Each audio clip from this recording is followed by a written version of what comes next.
groups out there that are trying to take credit, which is ours. And I'll be discussing that a little bit later. The Claustrum oil, an immortal lesson. I noticed that some of you are probably esoterically inclined, as above, so below, and we'll kind of get into that. So I want to make note of that before we get started. Some thank yous. I'll be covering some of the same areas as Richie, of course. High Desert, I would like to thank High Desert Cryptic Masons and San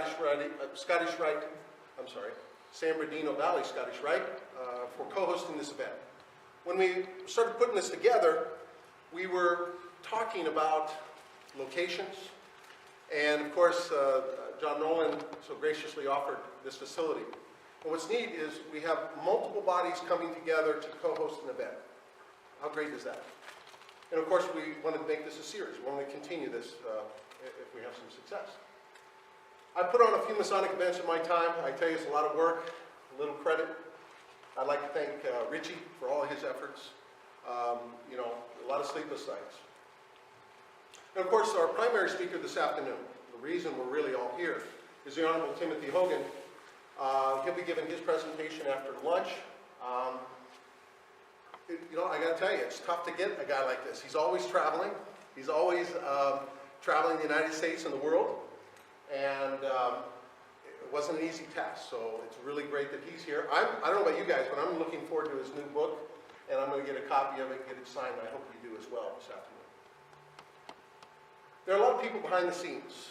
I'd like to thank Richard Harlan for setting up the technical work here today. I'd also like to thank Craig Flackfoot for doing the lunch. I always look forward to his lunch. Lunch that includes the special bread, cheese, and meats and so forth. It's quality, highest quality. Okay, so we're going to be talking about alchemy and immortality, but I think we need to define it. And I like to do this with my students. When we're talking about an archaic term, we need to relate it to today so it resonates. It's called the hook method. So we want to hook it to something contemporary. But let's talk about ancient alchemy first. And of course, there's several ways to look at it. There's not, and remember, when we're dealing with allegory, and Albert Pike's quite clear, when you're talking about allegory, there's several ways to look at it. There's not one right or one wrong. It's a personal journey. For me, though, alchemy is turning base metals into gold is actually a metaphor for turning one's basic life into an immortal one. And I'm going to define immortality in a moment, so don't get caught off on that term.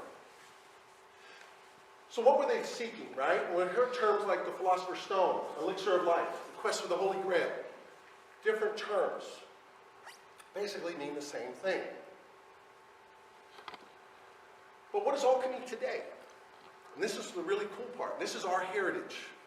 This is Masonic heritage. Chemistry, basically alchemy today is chemistry, modern medicine, hospital doctors, nurses, etc. That's our legacy. Their purpose is to what? To extend life. It is. To give aid and extend life. And we do that, right? This is our legacy. Do you ever wonder why we give to Masonic hospitals, Shriners hospitals? And of course, my favorite is the Templar Eye Foundation. We do that because that's our legacy. And we give that money freely. We don't ask for anything in return.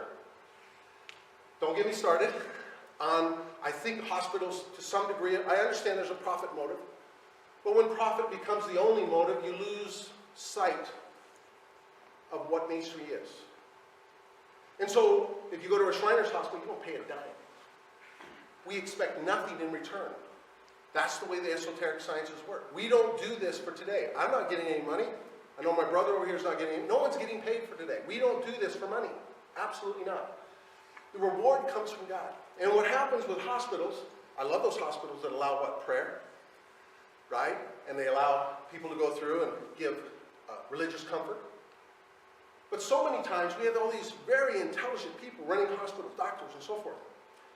But they leave out the God element. So when we're talking about alchemy, we're talking about immortality. They cannot be separated from the God element. Absolutely not. The ancients knew that, and we continue in our quest.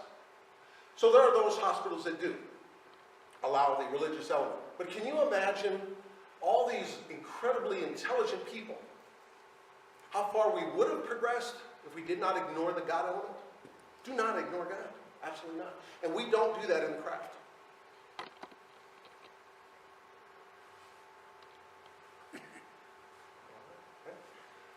So, immortality.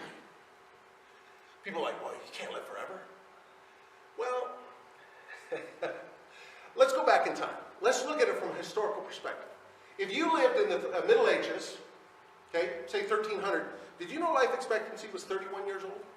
There's a lot of reasons for that, right?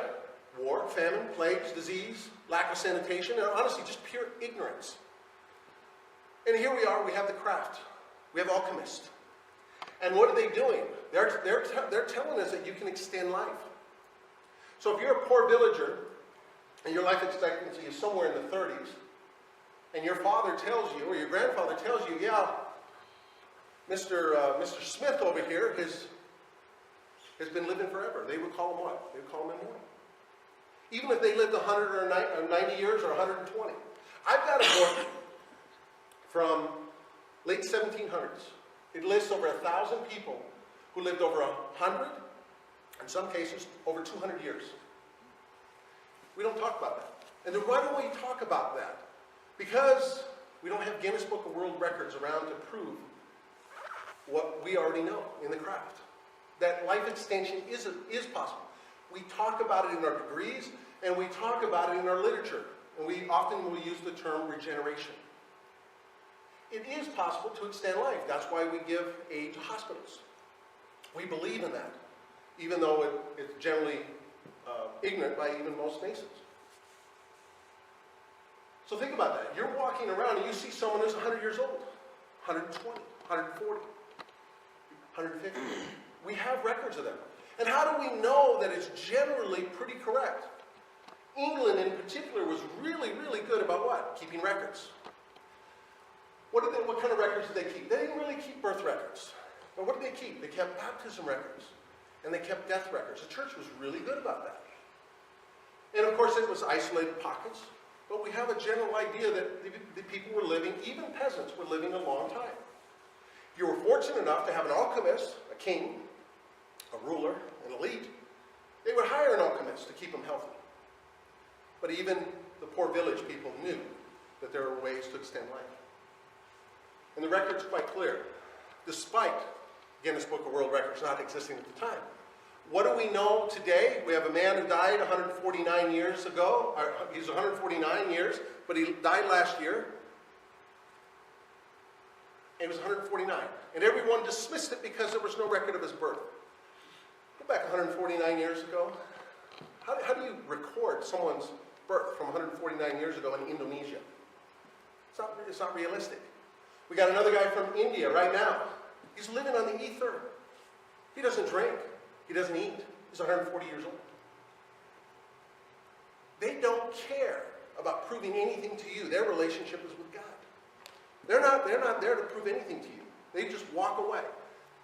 These monks, these religious people, if you're seeking that, you're not seeking the fame of other men or other people. You're seeking a relationship with God. So they have nothing to prove. That's why there's very few records. So immortality, in essence, is life extension today. Sadly, we have New Age groups, including futurists, who are now saying that we will have people that be the first time ever to live 150 and 200 years because of technology. And I literally have to say, nonsense. We've already done it. It's in our literature. All we have to do is pick up a book once in a while. We already have the knowledge to live that long within the esoteric sciences. And yes, Freemasonry is part of the esoteric sciences. There are several. And we're part of that family. A lot of them are cousins, right? Our writings demonstrate countless accounts of men living hundreds of years, including, guess what? Saint Germain and Cagliostro. Absolutely. These are two of the most famous. But there are others. They don't seek fame. That's very important. And we learn that in the craft. If you're seeking fame, if you're seeking that higher office, you know, it's like if you ask, I want to be a 33rd degree, you don't ask. If you ask, you'll never get it. Freemasonry is quite clear. We don't teach that. And why would we? If your objective is to extend your life, you're not seeking fame. So we need to be proud of that. That's our heritage. There are other groups. There's all these groups out here. And the things I'm going to be talking about today, there are groups out there who are trying to take credit for it. And I said, I've heard that before. And here I am. I'm an art student of Albert Pike. I'll talk about him in a moment. And he's already talking about it from 1872, Morals and Dogma. Eliphas Levi, 1860. Or Manly P. Hall, 1929. Our people are already talking about it. So we have a wonderful problem in the world today. We have say, Japan.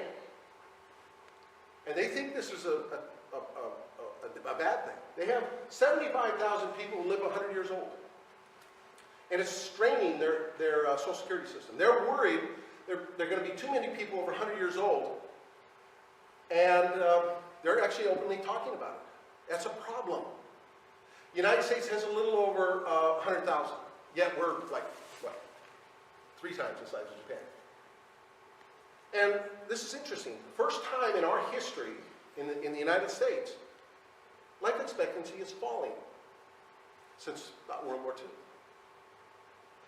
And what are we doing? And of course, my son and I, we talk about it all the time. The establishment, right? They have a problem. We can't have people living 100 years old. What would 100 million people live 100 years? What results would that have on our economy? It would devastate. That's why there's not a lot of people here today. There is, but there's not 1,000 people here today. So it's a wonderful problem. So 100 years, to me, is really not that big of a deal. A lot of it, you talk to most people, it's just a mindset to begin with. In the Scottish Rite, we have this wonderful thing going on. At the end of the year, we honor those brethren who have passed away. And I love that event because I get to hear about their age. 103, 96, 107. So what do we know about active Freemasons? They live a long time. Those who participate live a very long time. 100 years is not uncommon in Freemasonry for an active Mason. Because they're just virtuous men. They're not even practicing what we're going to be talking about here. They're just good men. So what does Masonry teach? Okay. It teaches the great purpose of life. Let me talk about Albert Pike in a moment here. So Masonry teaches its initiates the pursuits and occupations of this life are the great purpose of life. Absolutely. We are so fortunate to have Albert Pike. I hear it all the time. I read it on the internet. I hear it on blogs. He was a man of his time. They're apologizing for him for being a white Southerner right after the Civil War as though that was a bad thing because of slavery, without ever really studying the man. So people like to attack his statue in Washington, D.C., and they'll say things like, well, he was a Southern Confederate general and he fought for the South. Without knowing the specifics, not knowing that this man supported Indian rights. He was a general of a Cherokee, on the Cherokee Nation division. And their treaty, he did the treaty with the Cherokee, and they were only supposed to support the Cherokee Nation. They weren't supposed to go off. And of course, what are typical bureaucrats do in that period of time? They need troops, they pull them off, and they use them in a battle, which of course was a disaster. And of course, what does he do shortly after? He resigns his commission, he flees north. Because they broke the treaty, the Southerners, right, the Confederacy broke the treaty with Albert Pike. But he's a racist. Really? He loved the Indian. I'm part Cherokee. I'm just like, no, that makes no sense at all. And they go on and on about all these different, and of course he must have supported slavery because he didn't like blacks. Absolutely not. That's nonsense. So what do we know about Albert Pike? He gave what? He gave the Scottish Rite degrees to Prince Hall Masons. All you have to do is read his book, Morals and Dogma. And he'll talk about things like, in God's good time, a race will be made real. He's talking about the uniting of the races. That's a bold statement for a Southerner right after the Civil War. That's a bold statement. You ever wonder why his statue, of all statues, is still in Washington, D.C.? Because people who know this don't believe the noise that's coming out of the crowd sometimes. We are so fortunate. He was not a man of his time. He was a man ahead of his time. We are now catching up to his ideas, and we'll discuss that a little bit later. So think about that. The great purpose of life. That's what Masonry teaches. This will become evident as we go forward. Albert Pike again. Okay? What did he say? He talks about the scriptures are attributes of man himself. I get in these theological debates with people, or these Masonic debates with people, and when he says that Freemasonry is a religion, I said, absolutely. Pike believed it was a religion. But he also said what? We leave theology to the churches. There's other purposes for morals and dogma. There's other purposes within craft that we can still fall under the banner of religion. The esoteric doctrines. Okay, now this is important. When you start interpreting, there's a lot of things what I like to call noise. Other words in here that will distract you. So it's like a cipher. You have to pull it out. And so I'm just highlighting, I'm just reading only the points that I think are relevant. The esoteric doctrines are in alignment with the secret teachings of all schools of philosophy. Its secrets are revealed to the wise and concealed from the ignorant. The religious world interprets its scriptures. It becomes ever more apparent that the sacred books were not historical documents. They are, in reality, one personified by attributes of man himself. This by itself doesn't mean a lot, but as we go forward, this is going to be very important. And that's from Morals and Dogma. So then we're going to bring up Elvis Levi. So, Elvis Levi is probably most remembered. He was a Catholic esoteric. Okay? And he was a French Freemason. If anyone influenced Pike, it was him. Absolutely. We know that because Arthur de Hora rewrote his book, Morals and Dogma. Albert Pike's book, Morals and Dogma. And he referenced Eliphas Levi. He actually brought references into Morals and Dogma. And we see Eliphas Levi again and again and again. I have Arthur de Hora's book. It's wonderful attribute to the craft. There is some debate. I would like to mention that now. I take the position, I have no problem with him rewriting Morals and Dogma. There were a lot of Masons who were very upset because they consider Morals and Dogma sacred. How dare you? It's sort of like Roosevelt when he says, I'm going to run more than twice for president. How dare you? You think you're better than George Washington, right? Same thing. A lot of people, I don't have a problem with that. I think it was a great move because now we can actually go in there and reference what Pike was thinking about and find other Masonic authors. Eliphas Levi is one such example. You get a chance to read his book, History of Magic. It will open your eyes. It's amazing. To explain Holy Scriptures from the religious and dogmatic standpoint forms no part of our warrant. We surrender theology to the doctors of the church. Absolutely. That's where people get confused. That's why we're a religion, but we're not based on purely theology. We render to human science whatever is included in the domain of experience and reason. All right, put your thinking caps on. This is going to come as a shock to a lot of you guys. Hiram Abiff, right? Main character of Blue Lodge. Did you know Hiram Abiff and the Kundalini are symbols of the spinal cord? Yeah. Think about it. Sufficient similarity exists between the Masonic Hiram and the Kundalini of Hindu mysticism to warrant the assumption that Hiram may be considered a symbol also of the spirit fire. That's also the Kundalini, spirit fire. Moving through the sixth ventricle of the spinal column. The exact science of human regeneration is the lost key of Masonry. This is from Stanley P. Hall. Secret Teachings of All Ages. We read that again.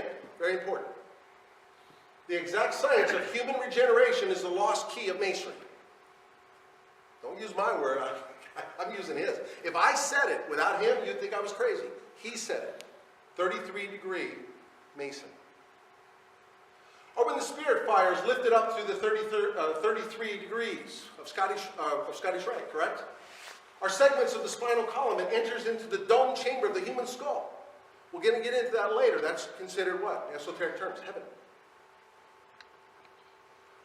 It finally passes into the pituitary body or brain, right? Where it invokes Ra, the pineal gland, and the demands of the sacred name. So we have, I know one of my brothers is in the lecture hall here today, and he's a nurse. So caduceus, right? That's a symbol of medicine today. A lot of nurses will use that on their uniform.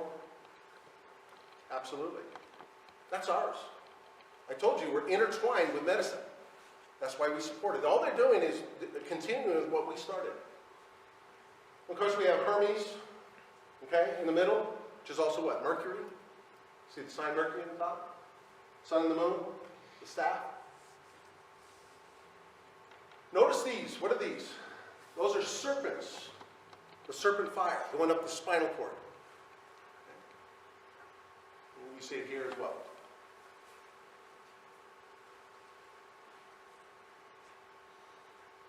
So before Manly P. Hall wrote Secret Teachings of All Ages, he wrote a small pamphlet. And basically it's called The Initiates of the Flame, 1922, page 44. And a lot of you will remember this, the serpent eating its own tail. This is the serpent crown of the ancient gods. It shows that the two paths or parts of the spirit fire have been united. This crown is the symbol of mastery, and the union takes place when the student and the life forces are lifted up to the brain, heaven. In esoteric terms, heaven. Now, sometimes we're going to get into, and remember, we leave theology to the churches. A lot of times there's parallels. We're going to be talking about Christ. We're going to be talking about these different figures. And please don't confuse theology with esoteric sciences. Sometimes it gets confusing. If you study allegory, you'll start to understand there's the base story, and then you have to start looking layers deep. And it's okay. We do that within the craft, but we don't attack religion. Absolutely not. So here are some supporting quotes. And by the way, there are more. I just took a few. So not only Hiram, okay, mystery, ritual, are personifications of the spirit fire in the human spinal cord. Now, this is from Manly P. Hall, right? Secret Teachings, page 212. The trees that grow in the midst of the garden is the spirit fire. Let me just acknowledge that just a little bit. So there are several ways to look at that. There's not necessarily a right or wrong way. Please understand there are multiple ways. That's why when a brother or someone comes up to you and says, hey, you ever thought about it this way? I go, oh, tell me more. There's more than one way to look at it. What's a tree of life? Yeah, it's the vagus nervous system that is aligned to what? The spinal cord. Okay. The knowledge of the use of the spinal fire, or spirit fire, right? Or serpent fire, is the gift of the great serpent. So the eagle is a symbol of initiation. And we're going to be talking about what? We're going to talk about Scottish Rite. By this is explained the inability of the unregenerated world to understand the secret order of the Rose Cross. Also reference to Scottish Rite and York Rite. Secret order of the Rose Cross. Eastern systems of metaphysics, chakras, the nerve ganglia, along the human spine, the door in heaven, point in the crown of the skull, or Golgotha, through which the spinal spirit fire passes to liberation. So, for those who are York Rite, okay, I'm not giving away anything because it's going to state it later on. I did not say it. They said it. Golgotha, right? We know what that means to us York Rite, don't we? Right? Golgotha, place of the skull. It says it later, so I'm not revealing anything. It's in our text, ladies and gentlemen. Its importance to degrees I won't discuss, but it's in our degrees. Golgotha, place of the skull. Here, base of the skull.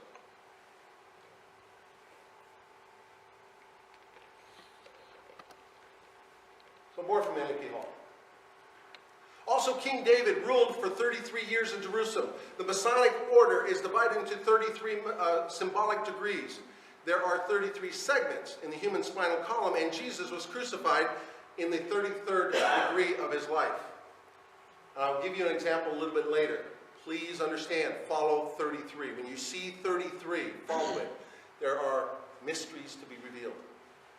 It's no accident we use 33rd degree, 33 degrees in Scottish Rite, and there's no accident Jesus was crucified the 33rd of his life, and so forth and so on. There are multiple meanings to these things. We'll let theology, we'll let the churches have their doctrine, but in the esoteric sciences, there are different meanings for these, okay? So the spinal cord was symbolized by a snake. The serpent coiled upon the forehead of the Egyptian initiates represented the divine fire, which had crawled serpent-like up the tree of life. Right? The tree of life, that vagus nervous system. What is the vagus nervous system? Again, it has different purposes, but basically it's what? It is an antenna. If you're spiritually inclined, why have a pure body? We'll talk about that a little bit later, but why have a pure body? Why purify your system? Why be a good man? To what end? Okay, we're going to talk about that, but think about that. It's an antenna to the spirit world. Absolutely.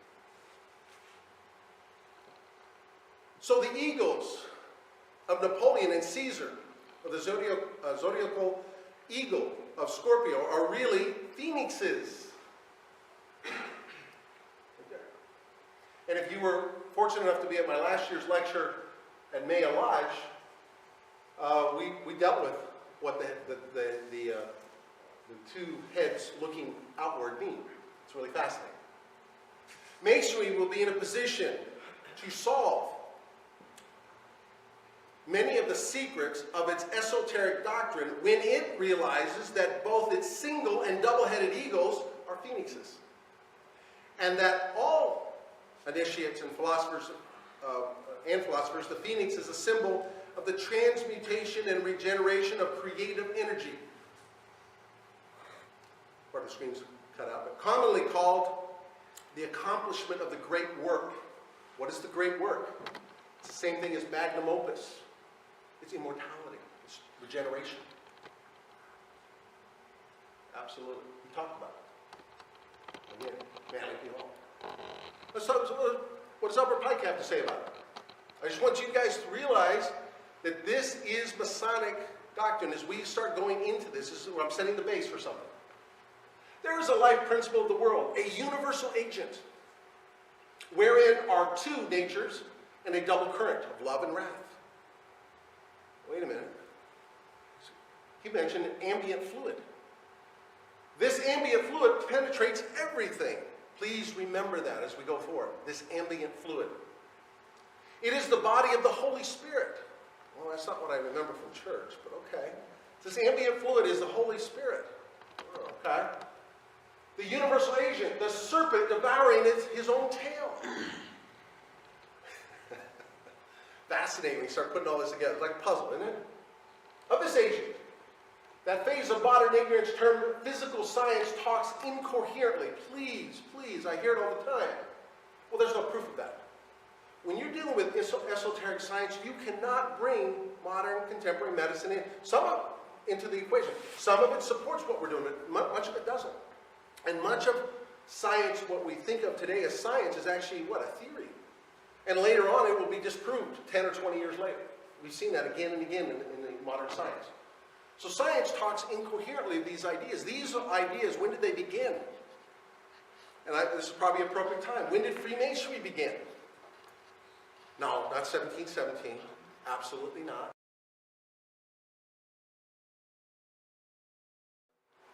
If you go into the York Rite and Scottish Rite, it's real clear. Even, by the way, even the 1723 Constitution is quite clear. It began with Adam and Eve, and we support that. And did you know that before Hiram Abiff, there was another ritual? It was Noah and his sons, the Noachites, We honor that in York Rite. When did we begin? Beginning of time. So these ideas here are as old as time itself. And in the upper degrees, York Rite and Scottish Rite, we support that. Blue Lodge, they have their own little, we get it, okay, that's fine. And by the way, don't get me started, Pike does not apologize for that belief. He's quite clear. And I've had to use his quote numerous times when I have a debate with people who love to bring up Blue Lodge ideas. So they talk incoherently, knowing not of it, save its effects, and theology might apply to it all its pretended definitions of spirit.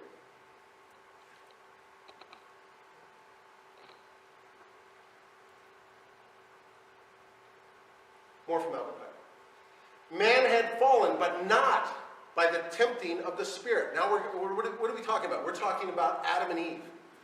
There's a biblical story about Adam and Eve. Well, there's an esoteric one, and it's a little bit different. And there's several versions of that. Okay? So man had fallen, but not by the tempting of the serpent. The serpent was deemed to partake of divine nature and was sacred. Absolutely. He was deemed to be immortal, becoming young again in his old age. Serpent in a circle, holding his tail in his mouth, was an emblem of eternity. Now, this is very important. We don't have time to go through all. It would take too long. Manly P. Hall referred to the serpent 154 times in his book, The Secret Teachings of All Ages, while Albert Pike referred to it 244 times in his book, Morals and Dogma. Those are great mysteries to behold. If you're willing to study these books. Did you count them all? I did. Wow. Yeah, I was curious. Now, anything we have today, we have PDF files, so it's actually not that, it's not that hard anymore. You just put in a word and it shows you at the bottom. It wasn't that big a deal.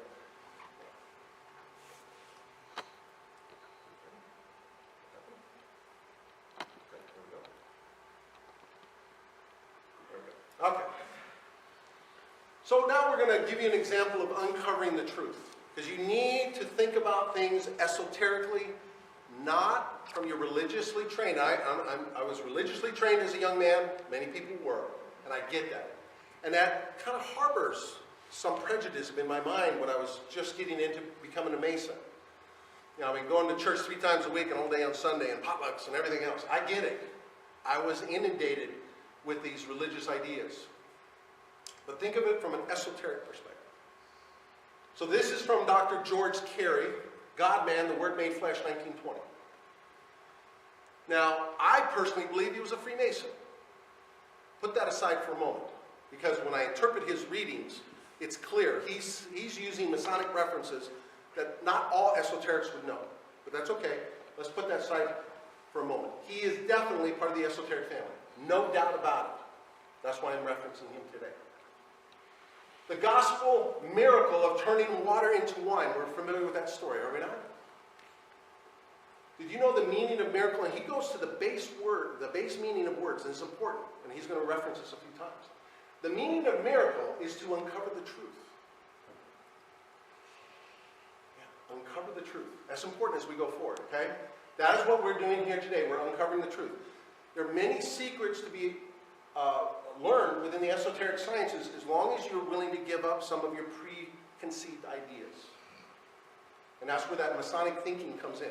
If you delve yourself into Masonic doctrine, Masonic thinking, many secrets will be revealed to you. Okay. So again, Dr. George Carey. Did you know the word secret is derived from the word secretions? Remember ambient fluid we talked about earlier. The word secret is derived from secretions. The cerebrum contains the secretions. Creative are that which creates, builds, supplies the life force of the human temple. Wait a minute, the body's a temple? Absolutely. Not by accident. I remember as a young man, I would, of course, this was in the 1960s, right? So things were a little bit different back then. We used to have like a lot of fist fights. Okay? Now we teach our children not to do that, but it was part of our manhood training. So we had a lot of fist fights, and I remember my dad saying, when you get in a fight with someone, make sure you don't hit him right here, the side of the head. What's that called? Temple. Right? That's important as we go forward. Remember that. The body is a temple, and the temple right here has significance to the Claustrum. Supplies the life force to build a human temple. Soul of man's, or Solomon's temple. Okay, here we go. Again, we get caught up. What is the soul? It has different meanings for different periods of time and different people, different religions. The soul can mean, particularly to Christian religions, the spirit of the body. But not all Christian religions believe that. We know, for example, Jehovah's Witnesses believe the soul is a human body. Many ancients believed that the body was the soul. When the body died, the soul died. That's why it gets confusing sometimes. So you need to know the root meaning of soul. But they're referring to it as the soul as Solomon's temple. Did you know that Solomon's temple was designed like the human body? As were many ancient temples. That has significance. So Solomon's temple. Hence God, the Creator, dwells in you.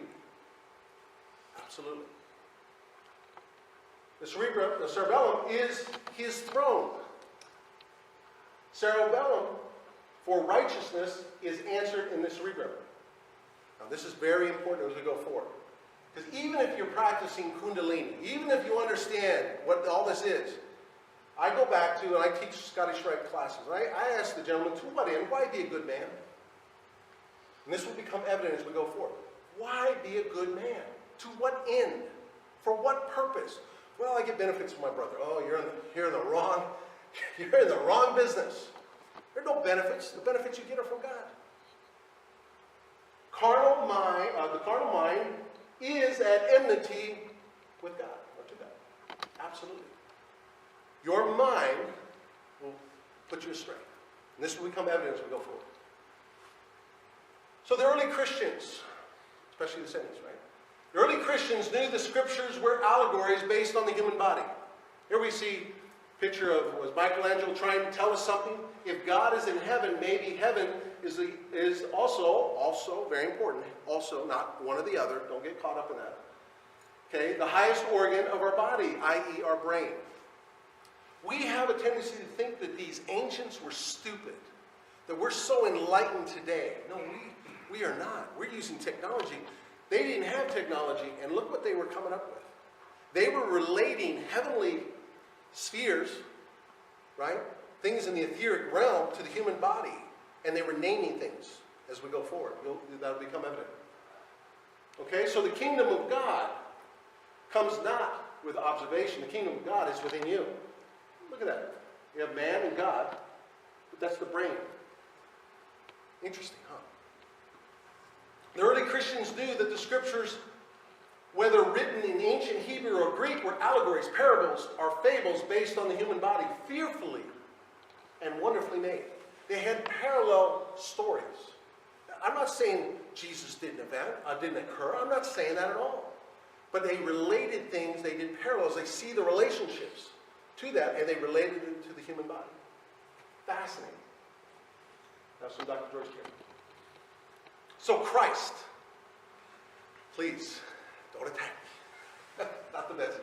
Christ, which is the Greek name for oil. Remember ambient fluid? Now we're getting into the oil. Regenerates the body and overcomes death. Absolutely. The fluid, oil, or marrow, which flows down the spinal cord, comes from the upper brain, the Creator, our Father, the Most High.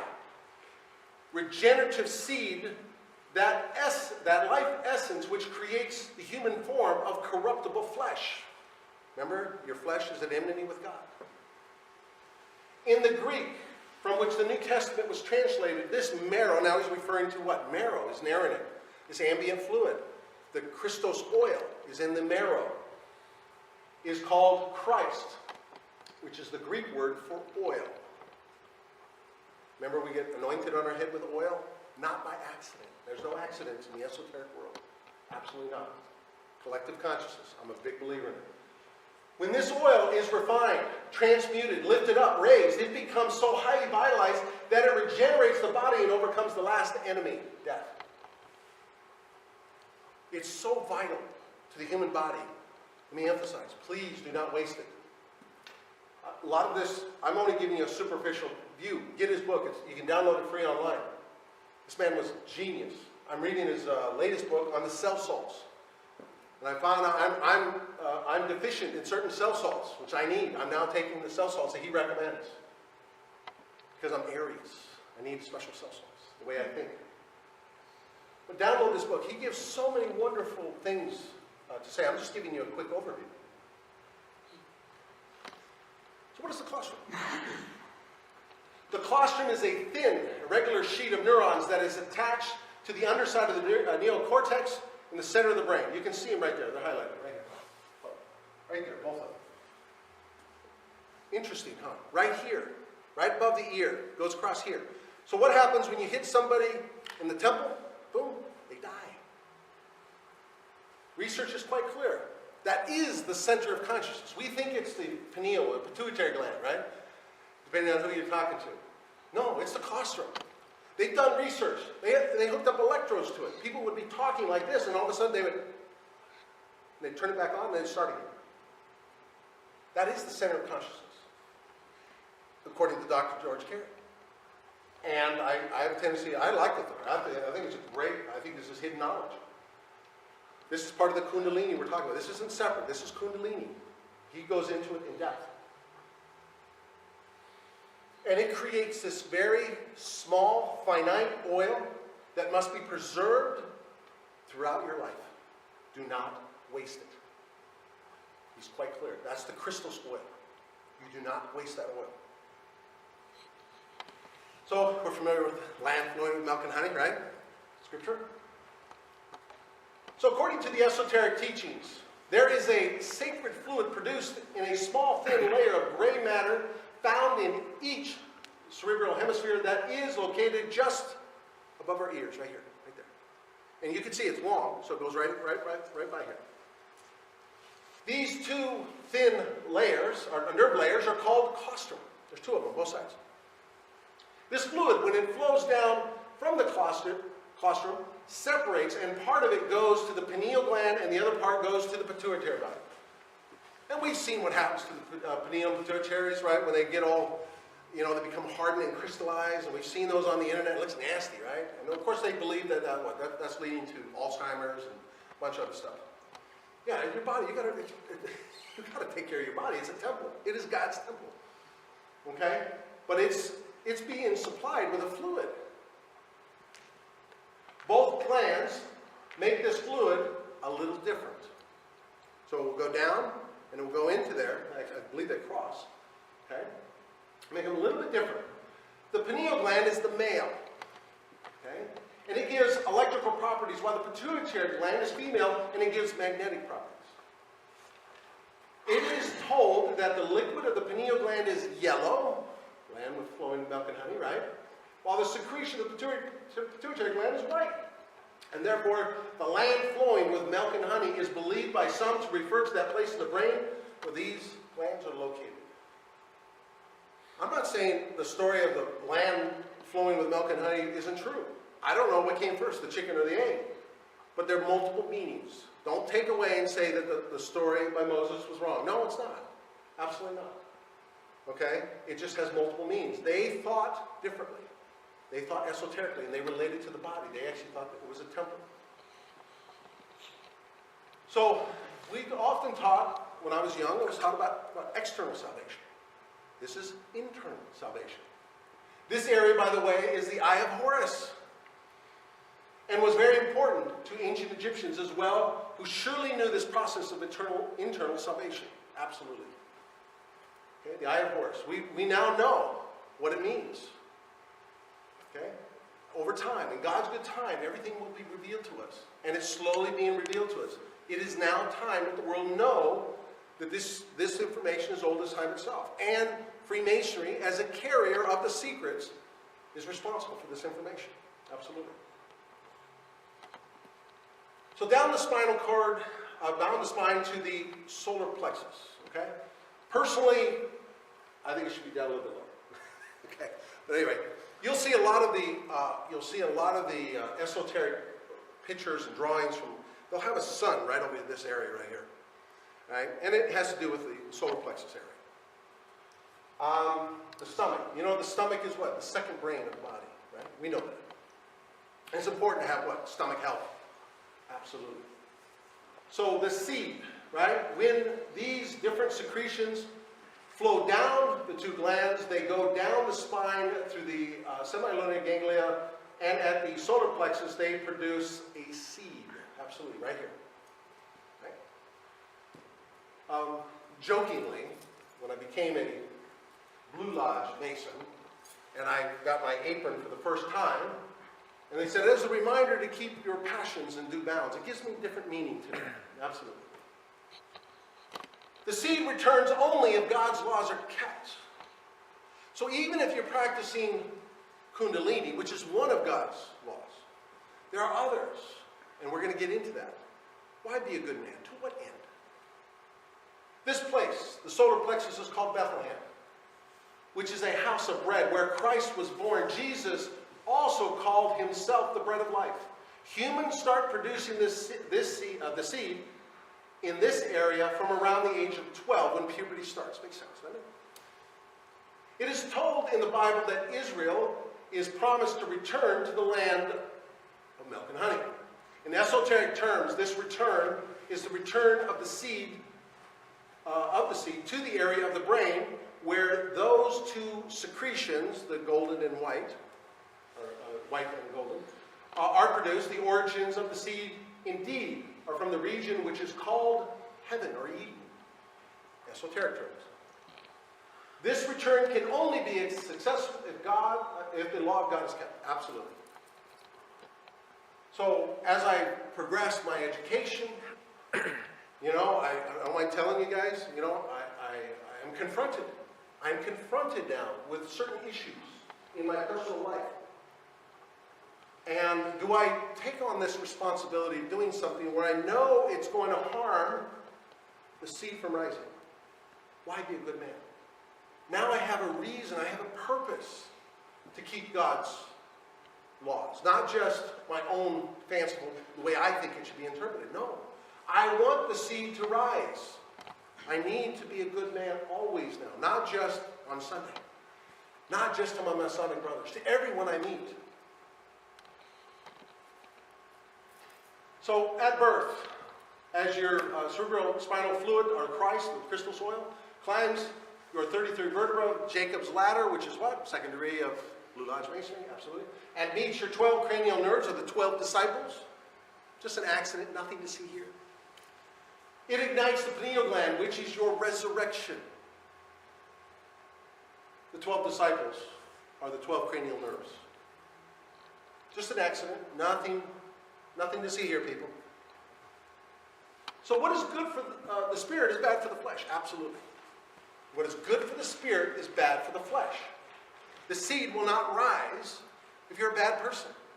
You ever seen what happens to bad people? It's fascinating. Study them. You ever wonder why people die when they're 65 or 50? Guy just died 59. He looked like, he looked terrible. What was he doing? He was bad. He was a bad person. He was doing bad things. He was drinking. He was smoking. He was doing all these things. The idea that the body was a temple of God was meaningless to him.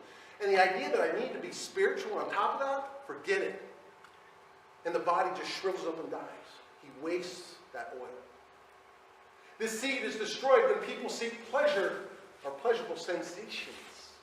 Not just sex. No. Everything in our society, we are inundated with it. Because spirit and flesh are in enmity with each other. What's good for the spirit is bad for the flesh.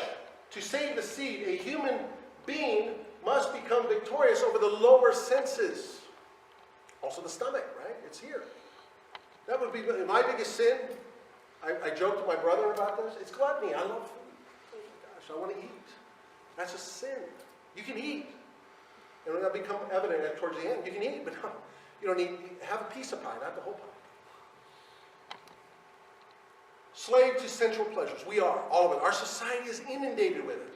And you have to fight that if you want to extend your life. Absolutely. According to esoteric teaching, sensual pleasures are under the law because they are under the solar plexus. They feel good for some time, but it never lasts, right? Absolutely not. And the loss that they cause is greater than most people realize. Yet those who are not slaves to sensual pleasure are under the law because they are led by the Spirit. Absolutely. Any act that's sinful slows down and prevents the automatic action of the seed. Any act. Not just sex. No. Food. Your behavior towards your brethren. Towards the common man on the street. To your co-workers. You want that seed? Why be a good man? Man, I wish someone would have told me this when I was younger. I got a young man here, right? One of the brothers brought his son. Wow. How great. Not just because because God told me to. No, they're giving you a biological reason why you need to do this. Wow, that would have made a big difference in people's life because I have a biological reason. Yet those who are not slaves to sensual pleasures are not under the law because they are led by the Spirit.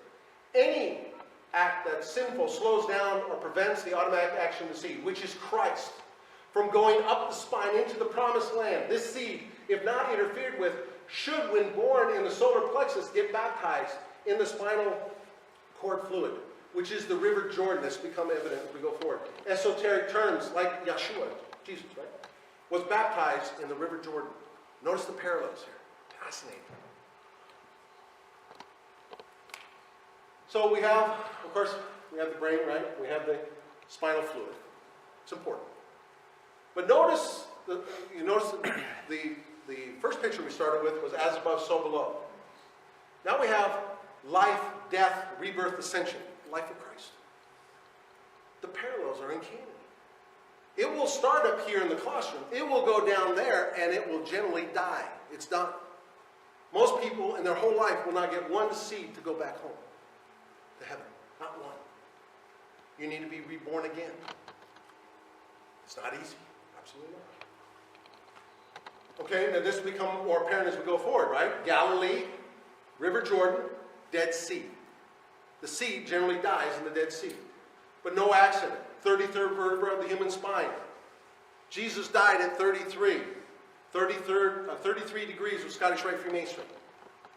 Just no coincidence here. Nothing to see. It's not by accident. Their 33 was there. They left it as a roadmap for us at some point in the future to find and reveal this when our society was ready, and we need it now. We need it more than ever now. What's going on in our society? With the advent of what?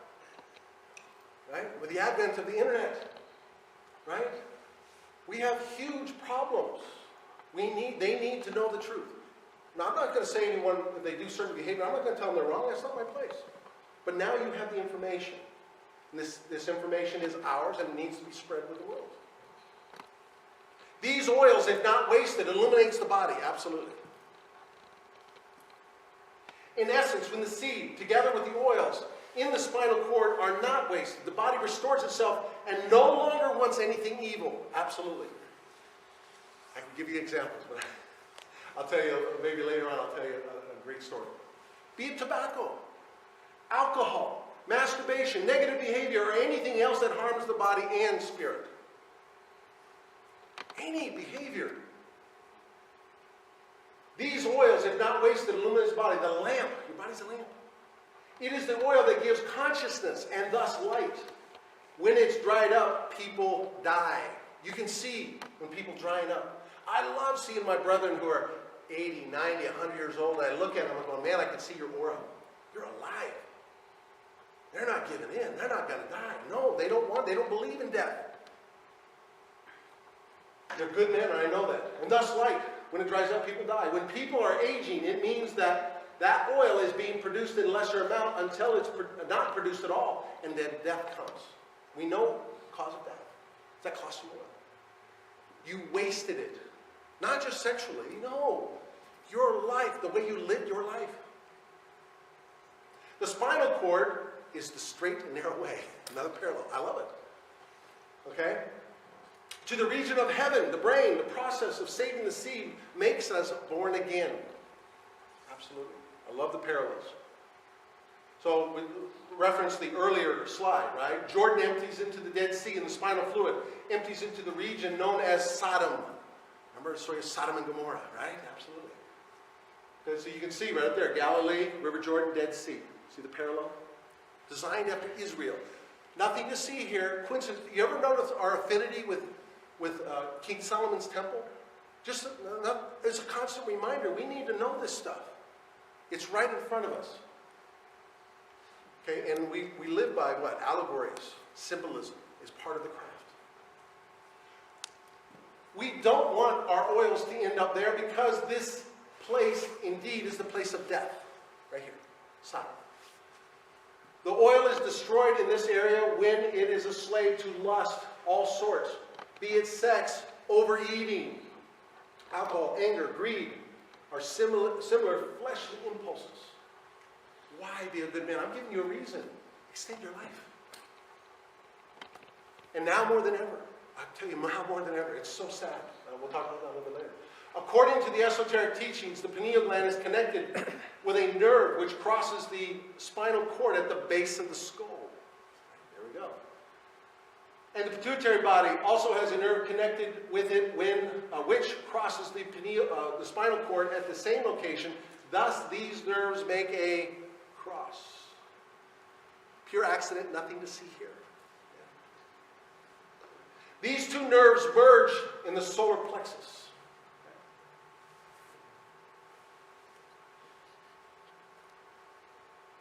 There, their unity receives the holy breath, the Holy Spirit, the breath, breathing.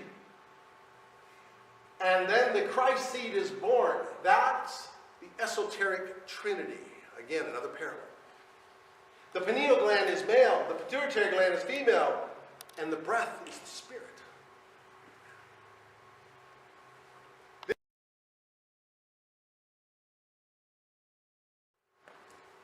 At the time of puberty.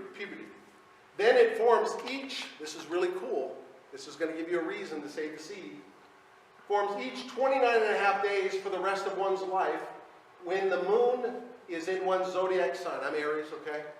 The important thing is if you're not astrologically inclined, that's fine, not a big deal. Just understand that every lunar cycle you produce a seed. And you want to save it. A lot here. Like the evil that sought to slay Christ, the seed. So passions, desires, and emotions will seek to slay this seed. We must strive to save and lift up the seed no matter how much the dark forces try to destroy it. The world will tempt you in 100 million different ways. It's hard. And you have to give up certain positions of authority. You know, your quest for more money, you may have to give that up. Not always. You may have to give it up if your job is inhibiting you from raising the seed. In the craft, I had to give up a position that I enjoyed doing because it inhibits the rising of the seed. Absolutely. Because I have to do things that are counteractive or that are counterintuitive to raising the seed. I do no longer seek high office in Freemasonry. Absolutely not. It's the furthest thing from my mind. The seed, Christ, if it's not destroyed, will be lifted up and flow in the fluid of the spinal cord. Thus, it will get baptized with that oil and become anointed. Here's the best part. That's just the start. The seed is still in danger. And if lower desires are not stilled, it will travel down the spine into the Dead Sea and will be killed. Absolutely. It's done. If the seed succeeds in traveling back up the spine every 29 and a half days, because our lower desires are stilled, it will get crucified at the base of the skull. Go with it. Base of the skull. Okay? And will transform itself into the power able to make the individual born again. When Yeshua was crucified, he rose with a transformed body. When the Christ seed is crucified, it transforms the body and spiritualizes it. That is a whole other quest. We're transforming our physical body. Now we have to work on our spirituality. That's really cool. Making it vibrate at a higher rate. We're talking about vibrations of the human body. You ever wonder why your prayers are going unanswered? Could be you're living a life that is what? Against what we should be doing. And this all happens when only one seed is saved. Sadly, most people never save not one seed. Not one. saving these seeds, your body will be transformed. When the second seed is born after this experience, it's a finer and more powerful nature due to the saved first seed. So it becomes more finite and more powerful. Jesus said to his disciples that they would do even greater things than him because he goes to the Father. When the first seed is crucified, the pineal gland, the father gland, absorbs some of its essence. And when the fluid is used to make another seed is released, it's finer and more potent. The more seeds that you save, the greater the transformation.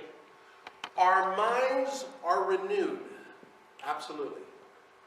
And in his book, he talks about the cell salts. You need certain cell salts based on your astrological sign to do what? Because he's dealing with the mind, heaven.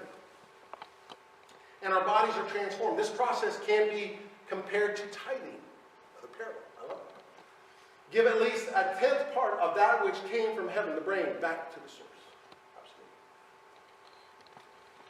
The sacred seed of Christ. To save the seed, one is required to live a life of total love. That's hard in our contemporary world. Absolutely, people. Very hard. Peace. And here's the big one. Selflessness. Do something, not because of something you get in return, because it's pleasing to God. It's good for your temple. Not to hoard, but to give. Not to hate, but to love. Not to attack, but to strive for peace. Everything we talk about in Freemasonry, but often we do not do. I've given you a purpose for following our lessons now. One must not indulge in any excesses. For me, it's food. Absolutely. And lust and anger. When you get angry with somebody. Right? A brother says something to me. I just turn the other cheek. I no longer want anger. Even if a brother says something to me in open. 10 years ago, I would have used my worldly impulses and say, you SOB. Not anymore. I don't want to lose one seed. Okay? Okay? Should not even be entertained in your mind. Don't even do it.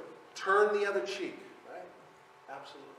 If one lives in that state of holiness, each month the seed will be saved, and after 12 months of this saving, you will get a real anointing experience. So every 12 months, 1 year, it just flows over your brain, over heaven.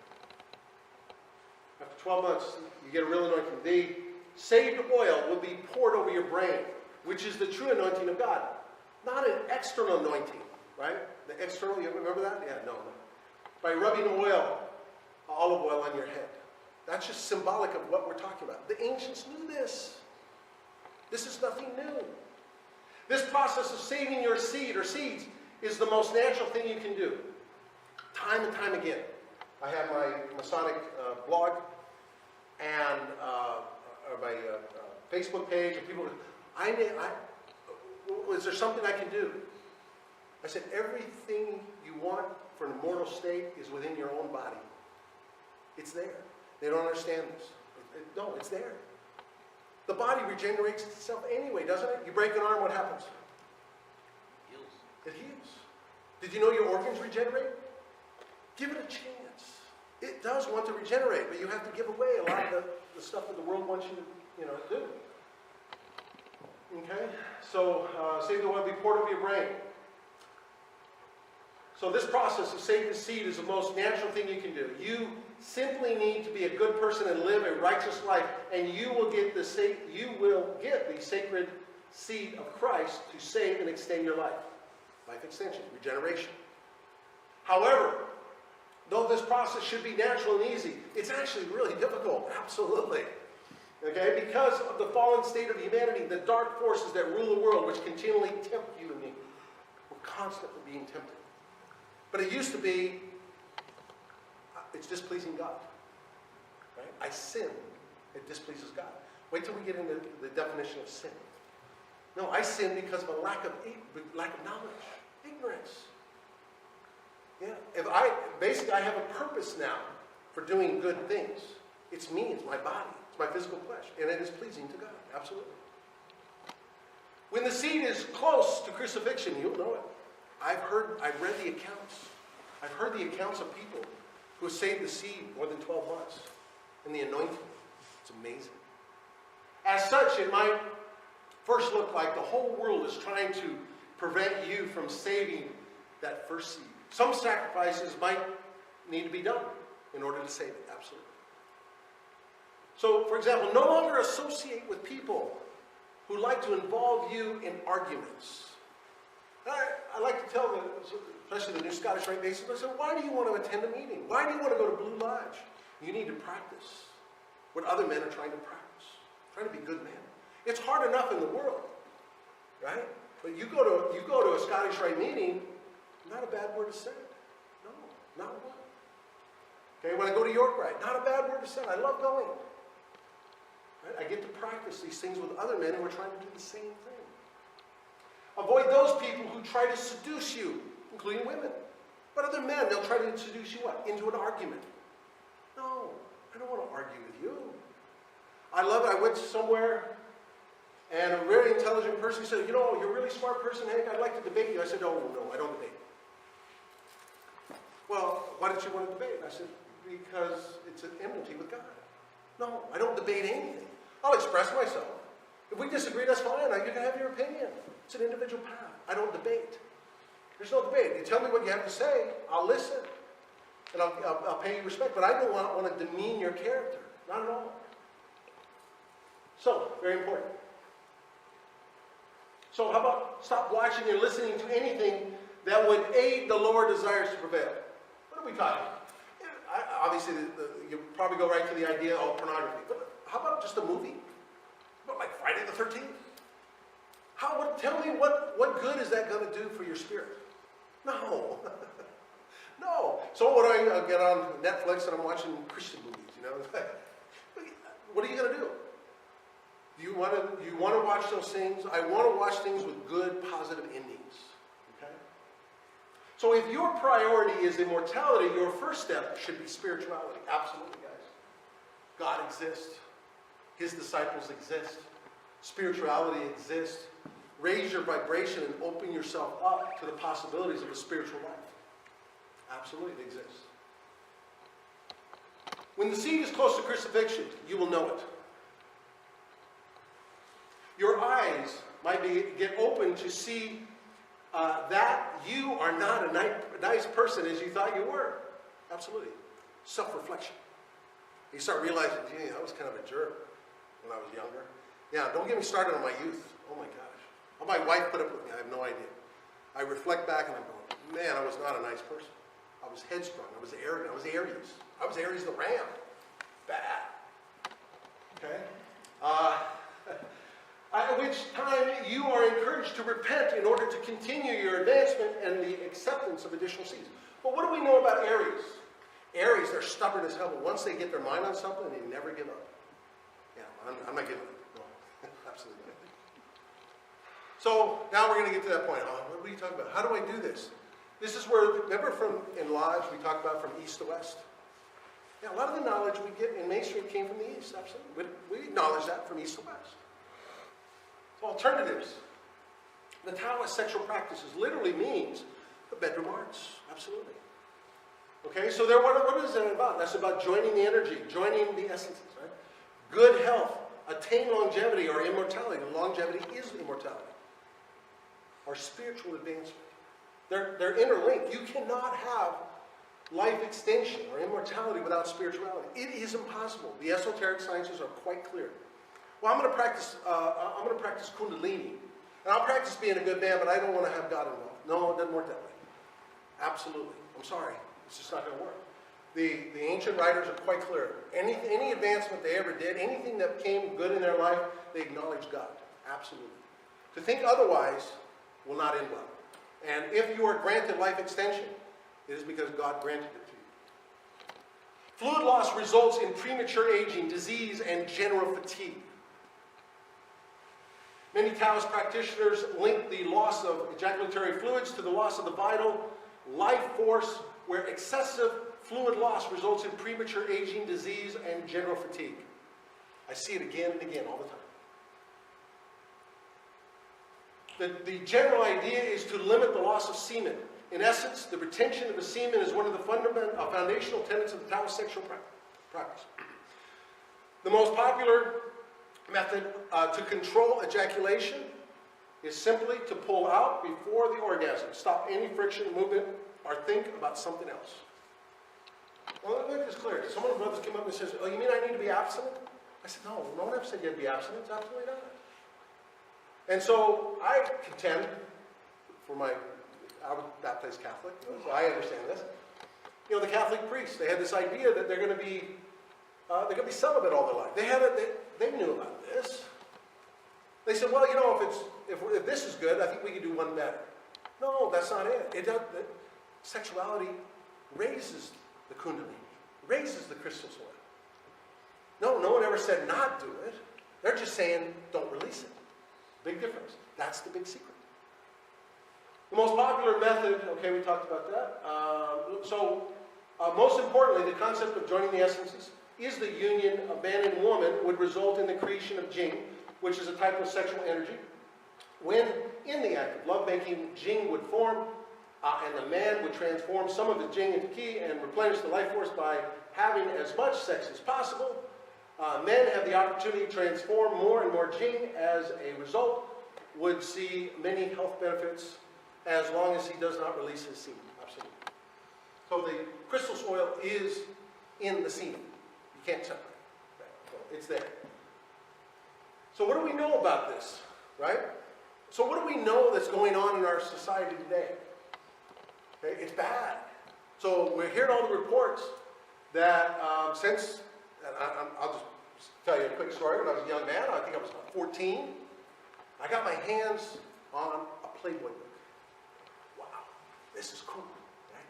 What is this? And my mother finds out. Now you got to go back 1970. I mean, this is Puritan era compared to today. Well, first of all, she slaps my face, tears the book up right in front of me, and says, "Well, not this in my house." I said, "Okay, Mom." So at a young age, we're like, "No, you can't do this." So of course, nature is such, So I'm back to Sears catalogs. I mean, really, seriously.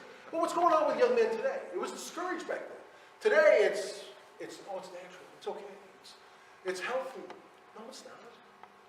So young men at an early age, they have the opportunity to masturbate unrelenting all day long.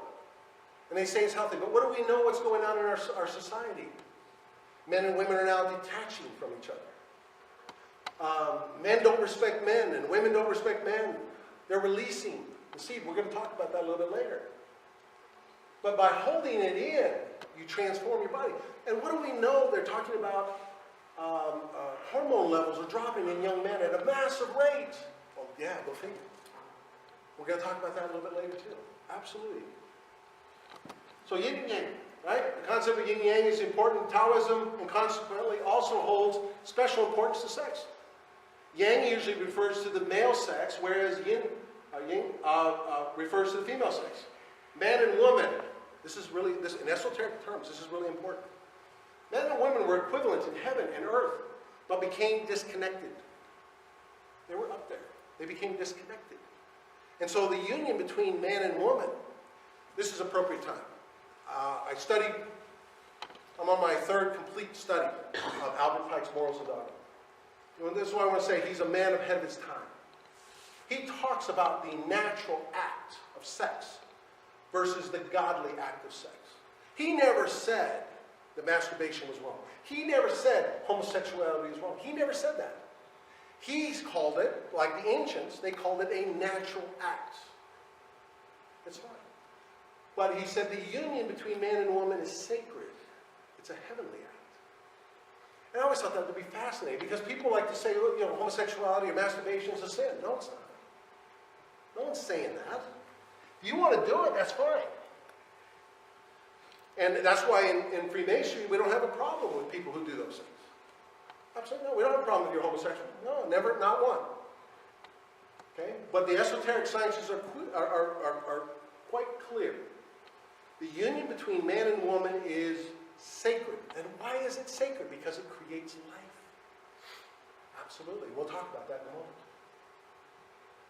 Therefore, while heaven and earth are eternal, man and woman suffer the premature death.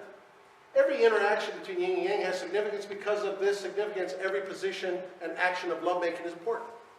Right? Absolutely. To them, you know. Taoist texts describe a large number of special sexual positions that serve to cure and prevent disease. Okay, that's their belief. I get it. So, now this is important. According to Ji Hin, a 4th century Taoist alchemist, those seeking immortality must perfect the absolute essentials. These consist of treasuring the jing, circulating the qi, and consuming the great medicine. Oh, now he's an alchemist. What's the great medicine? No, it's not semen. It's an elixir. There are elixirs. We have one of the preeminent alchemists here in the United States. It's an elixir. There are elixirs available to you. Find one. And if you get it, treasure it and hold on to it and utilize it. Purify your body. The sexual arts concern the first precept, treasuring the jing. This is partially because of treasuring the jing involved in sending it up to the brain. In order to send the jing into the brain, the male had to refrain from ejaculating during sex. Absolutely. According to some Taoists, if this was done, the jing would travel up the spine and nourish the brain instead of leaving the body. Absolutely. Ji Hin also states, however, that it is a folly, very important, it is a folly to believe that performing the sexual arts alone can achieve immortality. So you're going to practice Kundalini, you're going to present that's all you're going to do, it's not enough. This is just, remember I said, this is an immortal lesson. There are hundreds of immortal lessons. Absolutely. It's just one, it's an important one, but there are a lot of others. So the sexual arts have to be practiced alongside alchemy to attain longevity. Absolutely. The Taoists believe that. And I contend that's to be true. Okay? Yeah, you need to have a basic understanding of alchemy. You don't have to be an alchemist, no. But if you're fortunate enough to get an alchemical formula that you feel satisfied with and you believe in it, and I'll be honest with you, be guided by the Spirit, be guided by God. And that will have an incredible effect on your body. So this is more of a Western view. And honestly, this is what I practice. I like this. This is more Western view, okay? This is carezza. This is a type of gentle, affectionate sexual intercourse. The word carezza comes from the Italian word carezza, meaning caress. Right? What do women want all the time? What do they really want? They want to be caressed. It isn't always about intercourse. They want to be loved. The goal of carezza, unlike most kinds of sexual intercourse, is not about an orgasm. Absolutely not. But rather teaching a relaxed state of union with your sexual partner. So what do we know about elderly people? I love telling my students this story that there was a man, he's in a senior home, there's a woman, she's in a senior home, they're both in wheelchairs, they're in the latter stages of their life, and they can't sleep at night. They lost their partners a few years ago, and all they asked is that the nursing staff put them in the same bed together so they can hold hands, so they can caress each other. That's all they want. They're not having sex, they're caressing each other. Human contact is important. It's an important part of the human species, okay? And that's a great story, right? Caress. So caress encourages sexual partners to be relaxed as possible and to take deep breaths, holy breath, right? Absolutely. Holy Ghost. Breathe to relax when feelings are intense and energy surge. The emphasis of carezza is not on sexual passion. Never. But spiritual love for another person. Practitioners of carezza engage in sensual bonding activities such as smiling and skin-touching contact rather than typical foreplay activities. Don't go for the genitalia right away. No, absolutely not. When practitioners reach sexual intercourse, it's much slower and more relaxed than typical intercourse. It doesn't have to involve that. It could be just holding each other for 20 minutes. Absolutely. And what is that doing? Just that. Sex is important. Well, what is that doing? That's raising the Kundalini. That's that spiritualness that we're talking about. It doesn't always have to be sex. Okay? And by the way, in the ancient world, they have a lot of phallic symbols. Okay? So an erection is important to a man. How did Aleister Crowley, this is interesting, Aleister Crowley, how did he know he was about ready to die? He said it publicly. I'm about ready to die. And they said, what do you mean? How do you know you're going to die? He says, I can no longer function as a man. He knew about this. Absolutely. But we know he did what? He did a lot of sex magic. He did a lot of stuff he shouldn't have been doing. He wasted it. Absolutely. So this is another movement that is like Carezza, like anything else. They're out there, and to be honest with you, we've been talking about this in the craft for a long time, but they're taking credit for it. That's fine. But they're doing the justice to young men. So it's called No Fap. It's a movement that serves those who wish to avoid pornography and masturbation.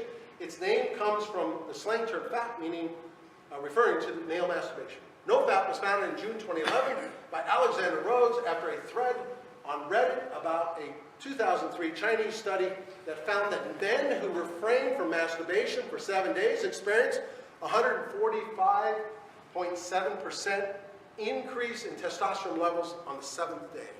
I go back to my earlier statement about why is it young men's testosterone and hormonal levels are dropping. We know. No one wants to say it. Stop it. You're killing yourself, and it will become more apparent as we go forward. So let's talk about the benefits of sperm retention. I didn't say sex. No, how about the sex you want? There's nothing wrong with sex. There's nothing wrong with just hugging somebody that you love, spending an evening together, holding hands. There's nothing wrong with that. Okay? But retain it. That's all. There's only one. There's two purposes, and I'll get to that in a moment. Okay, so I highlight the ones that I think are important. But there are some others. How about more energy? More confidence, happier, highly motivated to succeed, highly motivated to do more, increased muscle mass. What happens to older men as they get older? They lose body mass. Absolutely. More alpha male behaviors. More respect from men. Absolutely. And respect for men. Improved memory. Better sex. Yeah, absolutely. Stronger. High sex drive. Improved immunity and increased stamina. Hold on to it. But here's the other ones. I think they're important. It might be important to you. How about less depressed? That's cool. Less anxiety. What are you on? You're having sex, but you're on anxiety medication. Really? How about try seminal retention for a while? Increase social skills. Not afraid to go out and meet people. Why are young men so shy today? Absolutely. Because they're embarrassed. Highly motivated to approach real women. Yeah.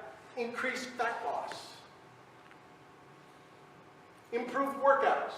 Improved sporting performance. Deep voice.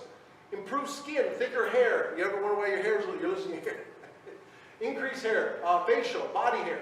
Less sleep required. Sometimes I only need 3-4 hours sleep. It's crazy. Brighter eyes. Clearer skin. Improved body language. Increased attention for women. If you're holding it, women, by the way, and this is, you just do your own research. You're holding your semen in, women are attracted to you on a subconscious level. It is freaking amazing. I mean, I can't tell you, and they all talk about it. You know, I've been married for 35 years. I'm happily married, but man, please stop it, you know. No more. Thicker, longer penis, right? Absolutely. Aloof attitude. Aloof attitude. Let's talk about aloof attitude just for a second. When you seek an immortal life and a life extension, you're no longer what? I need it now. Hey, you know what? I'll go see that movie when there's not so many people. Hey, you know what? I'm not in such a hurry anymore. If you knew that you were going to live longer than 65 or 75, would you be a little bit more relaxed about things? I have no time clock on my hand. I feel it's up to God. Guide me. Absolutely. If I could live 120, would I live 120? I don't say if. Would I live 120? 150? Yeah, I'm do it again. Having a great time. But what do we know about people who were mortal in the past? They had to flee. Right? And I'm prepared to do that. You should be as well. If time, I think the attitude, I've been told, the time is now to release this information. Okay, I'll release it. But what happens if tide turns? And they say this information is no longer wanted. And they come after you. You might have to hide. Absolutely. Masons have done that in the past, and will do that in the future. Right? Absolutely. How about controlled aggression? Whatever, I'm fine. And mental powers are acute. I mean, I can't sleep at night because my mind is going 100 miles an hour.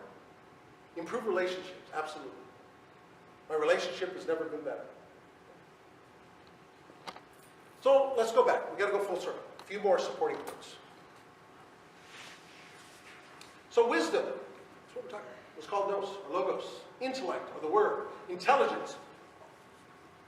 Source of the what? Of anointing? Uh-oh. That doesn't make sense. If you take all these other things, it doesn't make sense when you put the source of the oil of anointing. But you do if you would have put that first. You would have put the source of oil of anointing, and then you would have put intellect. It would have made sense. That's how the esoteric writings, they throw that in. Oh, wait a minute, now they're talking about response to the Holy Ghost. Remember the holy breath? Yeah, the crystal soil. Absolutely. Yeah, that's from Albert Pike. Jesus of Nazareth, Son of Man, is the expounder of the new law of love. Absolutely, we talked about that. New law of love. Blessed are they that mourn, for they shall be comforted. He pours the oil of consolation of peace upon every crushed and bleeding one. Oil. Yeah, how do you feel after when you realize this? You go, man, I went up to we got a young man here in the crowd. He's, I wish someone would have told me when I was young. Yeah, seriously. I wasted so many years. It's so sad. But maybe we can change things now. So this is from Dr. George Carey. The fluid, oil, marrow, which flows down the spinal cord, comes from the upper brain, the Creator Father, the Most High, the Creator Seed. This marrow is called Christ, which is the Greek word for oil. When this give it out again. What's going to hold you back? Your ego. My ego. Absolutely. It's hard. It's humbling. Right? It's humbling to realize that your life up to a certain point was a lie. I get it. I do that all the time. And then you have to realize that you have to change your ways if you want to extend your life. Triumph of the ego over the enemy death are the substance and potentialities of the body, and that these fluids can and will save the physical body if conserved and not consumed or wasted in sexual or animal desire. So we're familiar, some of you are familiar with that picture, right? Moses lifted up, right? The cross, the cross is what? The human body too, isn't it? Absolutely. And the serpent going up, Kundalini. So month is for moon. Remember the cycle? Every month. The monthly seed, fruit, when saved, not eaten, heals disease and sin. Moses lifted up the serpent in the wilderness, the body. Moses, the firstborn, the seed, desired to regenerate the blood and lead it to the promised land. Thus, he lifted up the animal forces, the sex desire. Here symbolized as the serpent, so shall the son, or seed of man, be lifted up. If I be lifted up, I will draw all men unto me. The tree in the midst of the garden bore fruit every month, and its leaves were healed. The commandment to not eat of the fruit of this tree is not heeded by the race, and death is the result. We eat of that fruit all the time. Absolutely. Sex desire is a lie from the beginning. We've been taught a certain way. I'm guilty of it. We're all guilty of it. Absolutely. We seek the orgasm when we have sex, rather than seek companionship and love of another person. I get it. I'm guilty of it as well. Christ is an oil that flows from the brain. Okay? So again, we're going back. Okay, so but now this is important. Dr. George Carey. Primitive Christians, he says, fully realized, well, who do we know they were? They were ancient Masons, weren't they? Absolutely. Fully realized and taught the great truth of Christ was a substance, an oil, an ointment contained especially in the spinal cord. Consequently, in all parts of the body, as every nerve in the body is directly or indirectly connected with the wonderful river, the spinal cord, the river, that flows out of Eden, the upper brain, to the water of the garden. Your body is the garden, right? For his seed remaineth in him, right? From the Bible. Absolutely. We know that there are many millions of dormant brain cells in the cerebrum, especially in the most high portion of the seat of spiritual facilities. Or we may say the key. Remember, go back to the key of Freemasonry. Key of Masonry is regeneration. The key. Which, when touched with the vital fluid set free, cast on the waters and lifted up, through the process of physical regeneration, completes the at one moment with the ego. Absolutely. Whose indwelling place is a cerebellum. And then the statement, I and the Father are one. You've come home. You've come home. You've come back up. Becomes a living thunder and a flaming light. You want enlightenment? Yeah. You want that light? Yeah. Save it for 12 months. Okay. The dormant cells may be likened to a flower yet in the bud. But when the substance that is required for their completion reaches them, the modus operandi of the plan of salvation, the buds open and unfold, and then vibrate. Talk about vibration, right? Vibrate at a rate that causes the realization of a new birth, the birth from above. He that is born of God will not sin, for his seed remaineth in him. Now this is cool. That's why I said, they like to put the solar plex up here. I think it's a little lower. And this will make sense. Okay, again, this is from Dr. George Carey. Now we're familiar with this. This has multiple meanings. But I think this was poignant. Because of course the egg will have significance. And then of course the serpent, or the serpent fire, the spirit fire. Right? So near the base of the spinal column is a gland larger than a hen's egg, into which is secreted a small amount of oil.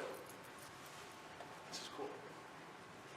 The sacral region of man's body, near the base of the spinal column, is a gland larger than a hen's egg, or spongy character, and into which is secreted a small amount of oil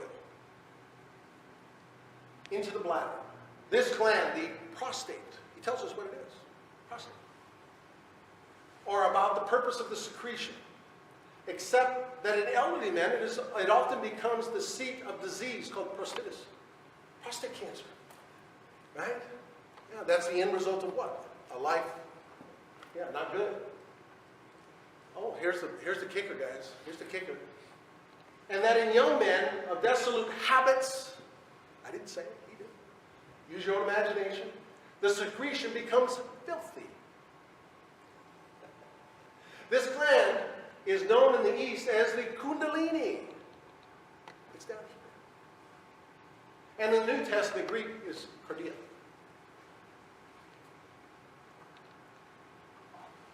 Okay, this is important. Because I was raised in the church, I get it. And you sin, displeases God. I get that. Okay? We leave theology to the churches. I'm not attacking them at all. Absolutely not. The utmost respect for the word sin means to fall short of completeness or understanding or wisdom. Okay, is represented by the blind fool, one lacking in wisdom brought forth by inequity. You sin for a lack of knowledge. That's all. That's why if someone is sinning, I'm like, okay, you're just stupid. You just don't know. Forgive them, for they do not know what they do, Father. Absolutely. That's it. It's not displeasing to not necessarily to God. Maybe it is. I don't know. But it's definitely, he's what? He's harming himself for a lack of knowledge. And what is the preeminent basis of Freemasonry? Knowledge. More knowledge. And then, and more, and more. The more knowledge you get within the craft, the higher your level of understanding is, right? Okay, so here we go. So 1 John 3:9. Whosoever is born of God doth not commit sin, for his seed remaineth in him, and he cannot sin because he is born of God. Gives a different meaning now, doesn't it? Yeah. Before that, it would have before this lecture, it would have a totally different meaning, wouldn't it? So here's the kicker. What is the purpose of sperm? Let's go back. Let's go back to our original statement of man and woman. Why is it godly? Why is it holy? Right? One can use it to create a child or extend one's life. Any other purpose is simply wasteful. That's it. That, according to esoteric teachings, any other purpose is simply wasteful. Even if it's with your wife. Okay? Unless you, like my son, I hope you don't mind, I'm going to embarrass him here, they're trying to have a child. Nothing wrong with that. Absolutely. We talked about it. They're trying to have a child. That's a godly act. But what happens when she's pregnant? You can still have sex if you want, but stop releasing the seed. I mean, if your purpose is to have a child, it's a godly act. It's a holy act, absolutely. But to release it otherwise, all you're doing is what? Shortening your life. And that will become more apparent. There is no mystery greater than man himself. Absolutely. There is no mystery, no marvel in all the universe that is greater than man himself. Man, know thyself. Confronts us down through the ages, but only a few have paid attention. Only a few. Please remember, we love the pyramid in the craft, don't we? We love it. Right? Just remember one thing. It's very narrow at the top of that pyramid. All the powers of the universe are potentially contained in man's physical body.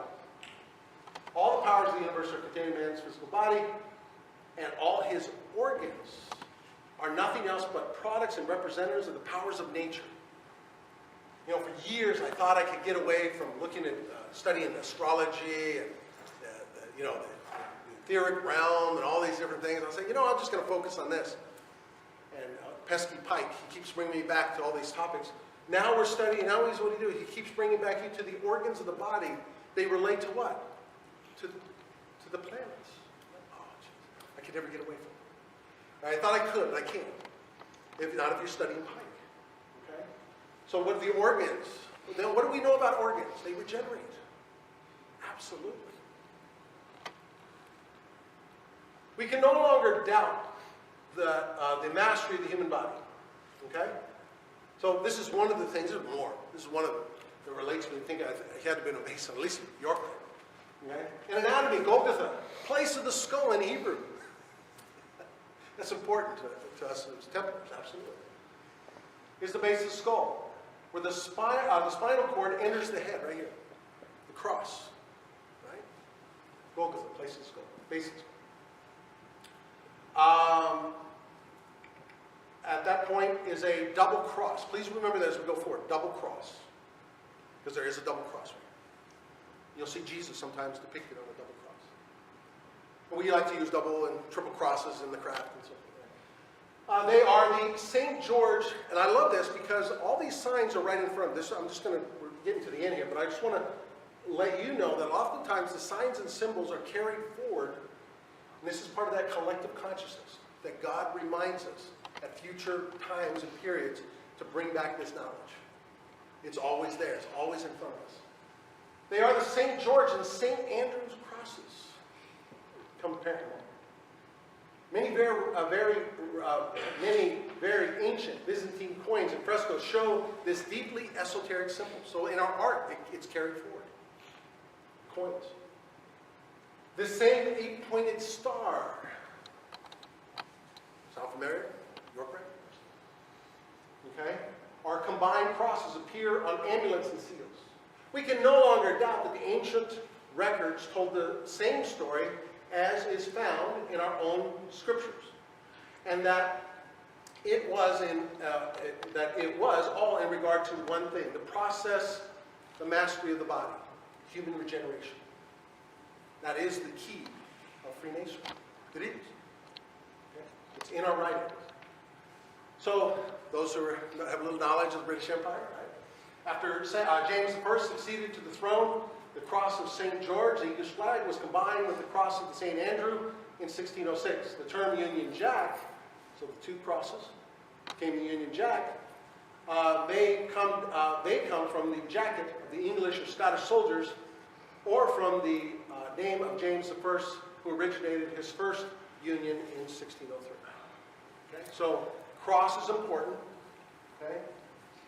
Okay, you see the double cross, and then of course you can see the temple cross. So here we go, and we have Masons within the craft. Well, I don't want to become a Yorkite because, that pesky Jesus stuff. I hear it all the time.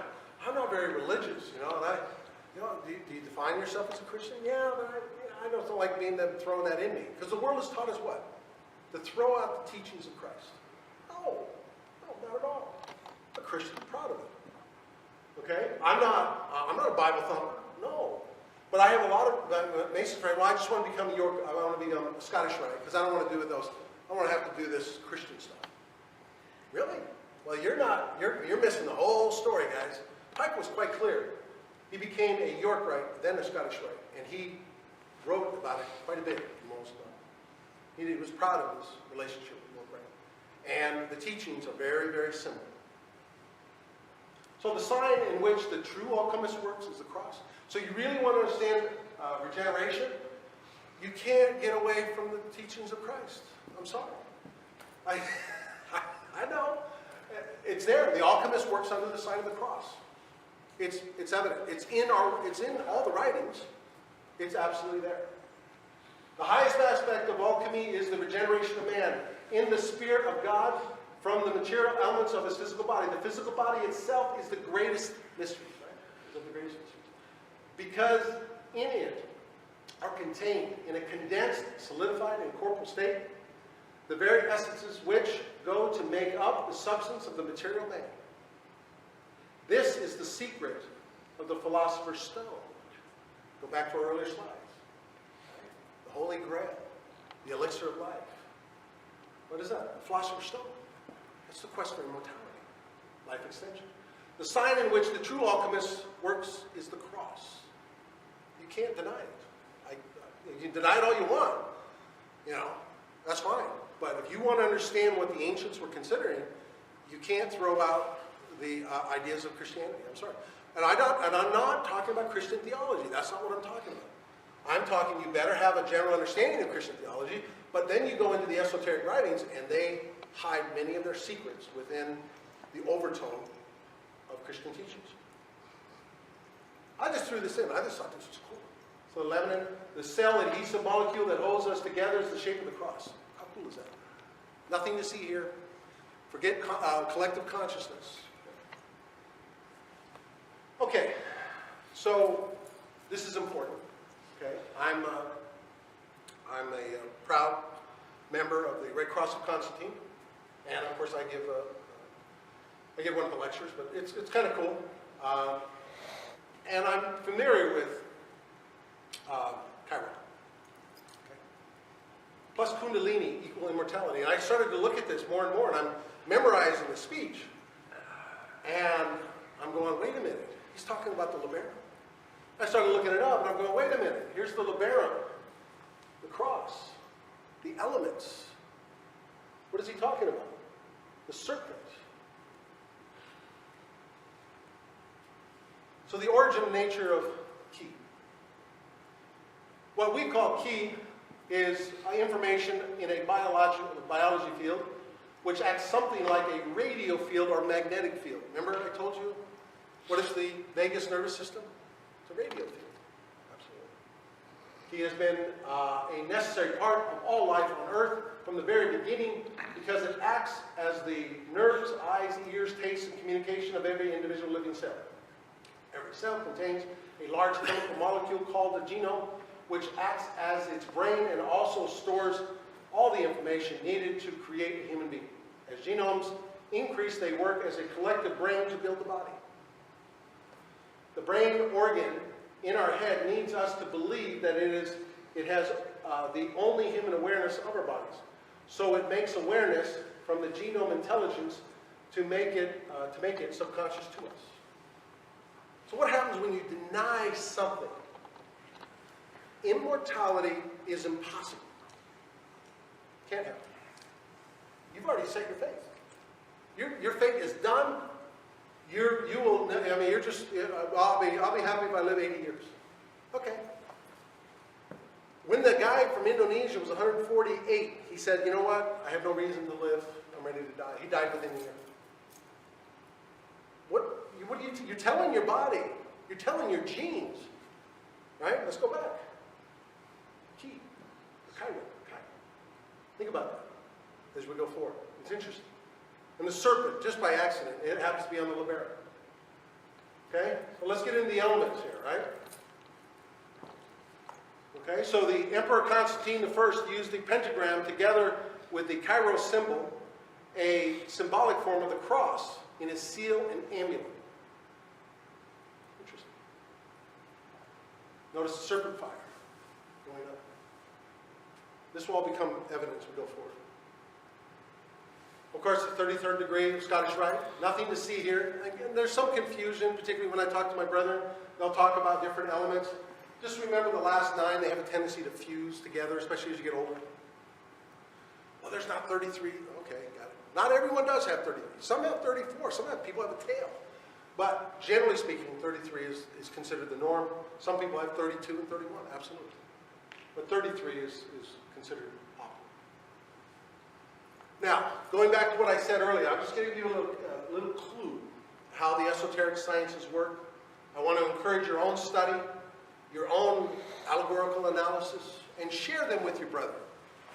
We're mandated to do that. If you have knowledge, you're required to share it with the world. Okay? Some things you probably shouldn't. Last year I had a closed meeting with just brethren, but this knowledge is open to the world. So, because his book is out there. So here's clues from Albert Pike. Now remember, go back with De Hoya. He redid Albert Pike's book, Morals and Dogma. It's a great piece of work. Absolutely wonderful. I have a copy. I use it all the time, especially for referencing. Wonderful. But why did the other brethren upset with Albert Pike? Because there are clues within his writing. He left us clues. Absolutely. Lower left-hand corner. On the page is the number, I told you, pay attention when you see 33. No reason for that 33 to be there, except it's a clue. Page 501, when broken down, 5 plus 1, or plus 0 plus 1 equals 6. When divided by 2 sets of numbers gives us 33. 2 sets of 3 are 33. So 501 by itself doesn't mean much, but it goes to 6. Divided by 2, 33. So both clue and 1 refer to the esoteric use of 33, like 33 vertebrae of the spinal cord. The pyramids on the 33rd parallel, Jesus lived 33 years, etc. In short, when you see the number 33, look closer for important clues. And I spent a couple weeks on this page. I couldn't figure it out, and it hit me. Clue number 3. The words in the second sentence are written, quote, "The sun, our moon, is seized by a huge serpent." By itself, you're like, what? What does that mean? It doesn't mean anything. The sun and the moon has different meanings, doesn't it? The sun and moon are Masonic symbols, right? Blue Lodge, male and female in particular. Okay, also colors. One is white, and the other one is gold. Remember? Land flowing with milk and honey. Dr. George Carey refers to the moon as the sun as the milk, and honey, which is secreted from the brain and travels down the spinal cord, are serpents. Yeah, God, that's not enough. I need more confirmation. I've already got 3 here, but I need more. I got one more. So number 4, the title of the chapter reads, "Knight of the Brazen Serpent." Just a coincidence, nothing to see here. Break it down, an obvious reference to conquering. Knight. The serpent, Kundalini. Right? So you're going to what? You're going to conquer the Kundalini without shame or hesitation. Brazen. That's my interpretation. You come up with your own. That's how the esoteric sciences work. It's an individual journey. That's what so basically, you're going to conquer Kundalini without any more shame or hesitation. Okay, now, we've got a little fun. All right? This is kind of cool. Now, you got to go back to the 1960s, in the pop culture. There was a song, and it was Le Petit Motet. Okay? It's called The Little Devil. So, our little death, they call as they call the orgasm stems from the previous belief that each orgasm removed the life force from people rather than reinvigorating the energy. So what are we talking about? This is French. The French, this is part of their culture. And they have it in a very popular song.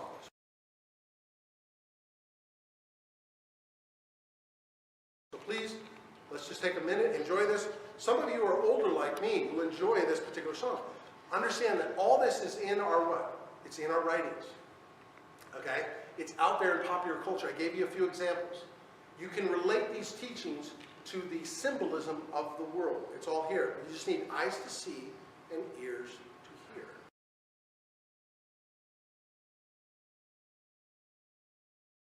About the topic we're actually talking about today. And you have to have been there in 1969. It was on the radio all the time. I thought, you know, here I'm a young man, 8 years old or so, and they're playing this song, and I'm like, oh, what's going on? But what is it doing? Okay, and they're talking about, basically it's a French song talking about the little death. Every time you have an orgasm, you experience a little death. It's right in front of us. This is part of their culture. Now this is interesting, and I didn't know this, and I looked it up. It's true. So what happens to them? And this is, again, we'll go back to the phallic system of many of the ancient cultures. How important was the idea of an erection for a man? It was very important. What happens when you die? Most men get an erection. It's fascinating.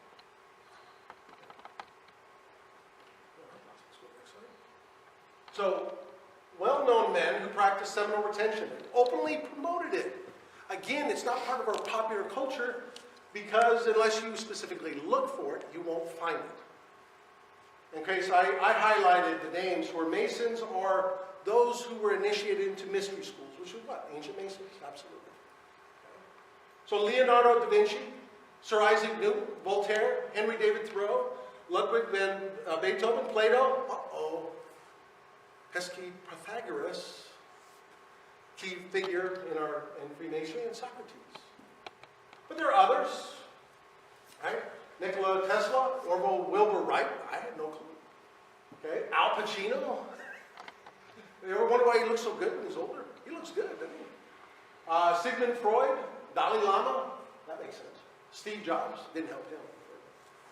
Mike Tyson, yeah. But why would Mike Tyson and Muhammad Ali practice seminal retention? They're better fighters. Sports athletes. Absolutely. So why would you want to lower your hormone level before a big competition by having, by the way, the little secret is you can have, as a boxer, you can have all the sex you want, just don't release it. But some people can't do that. I had a friend, true story. He was on, I think, a little over 100 days on seminal retention. He was telling me all these things, his visions, his dreams, his energy level. And he was having sex with his wife. Everything was great. And it was very loving and everything else. But he got to the point, and I'll just tell you a little secret, it's called an inner orgasm. So what happens is you get to a point and then you stop. And that frustration is actually an orgasm. Anyway, he got to a point, he liked to do that. He liked to test it. He'd get up there and he'd back away. He'd get up there and back away. And he had like 2, 3, 4 of those every time he had sex with his wife. It was a wonderful experience. He enjoyed it. But he says he can never do that again. I said, why? He says he got up to that point and she took control. and he couldn't back out. And he released it and he felt about an inch big all day. I mean, he felt really bad. He's like, oh man, I blew it. I got to start all over again. You know. So again, if you get to that point, the spirituality is important to you. So he had to start all over again, and he's starting to build it up again. But you know, he was looking forward to that yearly, the secretion of the year. And he had already gone past 3 months, and he was all excited about it. We talked about it every month or so. And it's great when you have friends on YouTube. You'd be surprised how many people you actually do this. And Masons or non-Masons, it's amazing. They just won't come out and publicly talk about it. It's time to say it's nonsense. There's no shame in it. Absolutely not. But look, not everyone can stop. And other people, you know, they basically get up to a point and they just can't stop. It's an addiction, right? It is not an easy task to get up and stop. So I found this from Esoteric Volume 2, July 1888, page 21. I love this. That's why I included it. If a person wants youth and vigor, it is necessary to think youthful thoughts. Use nature's gymnastics, that you may keep in harmonious development with all the muscles and prevent they're drawing the body out of shape. So I'll tell you a couple things I'm doing for my nature's gymnastics, right? Of course I do the walk. You know, I really don't like to lift weights anymore. It's not my thing because I lifted too much when I was young. But I like to, my wife and I will go out and throw frisbee. And it was funny, I was at a park and there was a frisbee there and it was my grandchild's birthday party and I was throwing the frisbee and I felt like, because I was like, I think it was 14 when I played it last. So my big thing now is, sweetheart, let's go to the park and play frisbee. Right? And it was out there for an hour, just flipping it back and forth. And that's God's gymnastics. That's what we're talking about, right? Nature's gymnastics. So we're doing that, and occasionally I'll pick up a basketball. It's terrible. It's ugly when I play basketball. But I do that not for how good I am, because it's just natural movement.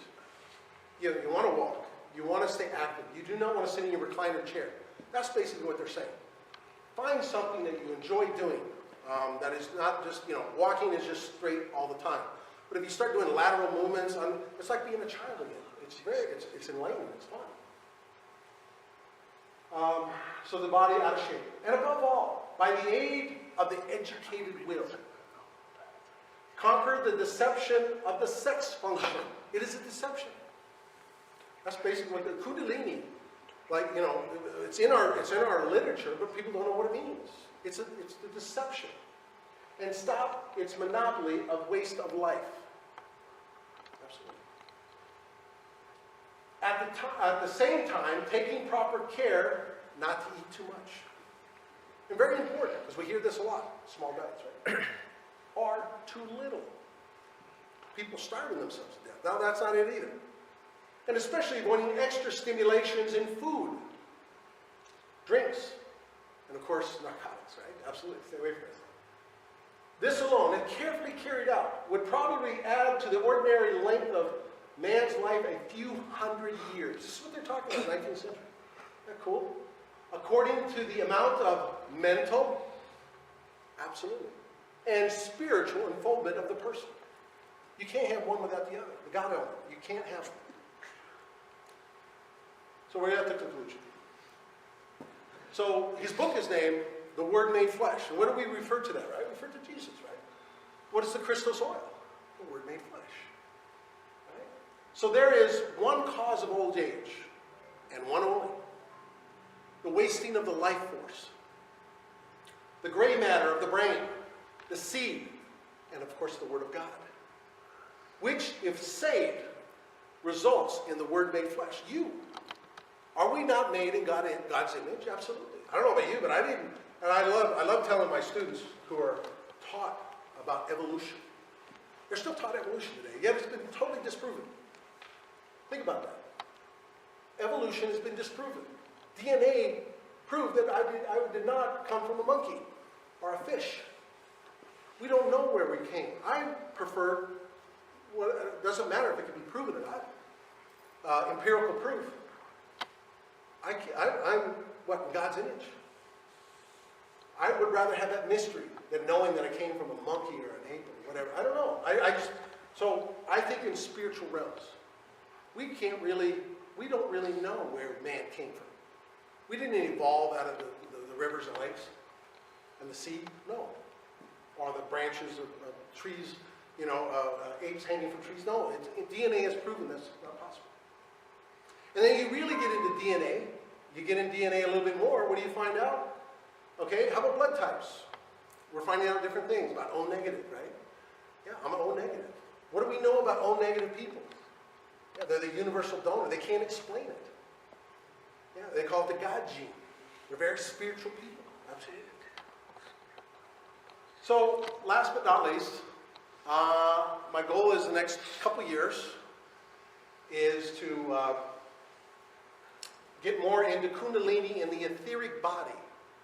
So when I'm reading Albert Pike and I'm reading Manly P. Hall, they're talking about the etheric body. They're talking about a second spinal cord. They're talking all these different things. I'm like, what is the second spinal cord? What is this all about? And I will readily admit, I'm a novice, and I'm starting to understand that. So in a year or two from now, my next will be about raising the vibration. Why? To what end? Why be a good man? Why do you want to have a pure body, a pure spirit? Because you want to communicate with the etheric realm. Okay? And you have an etheric body. And as you elevate your spiritualness, your cleanliness, your body's vibration rate raises, and your etheric body, which is a double of you, your own, your second spinal cord, your second body, that's the one that communicates with the spiritual realm. This is an esoteric writings. You know, if you want to learn more about it, look up in particular Theosophy, one of the esoteric stuff, one of our sister branches, right? They're out there. They have some great stuff on that. But we talk about in our own, and just so you know, when you think of etheric body, we talk etheric realm, what are you talking about? So I've heard the lecture, Ode to the Skull, in York Rite, I don't know how many times over the years, but it wasn't until I read it in Pike and then Manly P. Hall. Then I go to a practice this last year, and I'm sitting there, and my brother's giving me the Ode to the Skull lecture, and for the first time, I hear the etheric body, etheric body. It's mentioned in our degrees. And I went, oh my gosh. Everyone's like,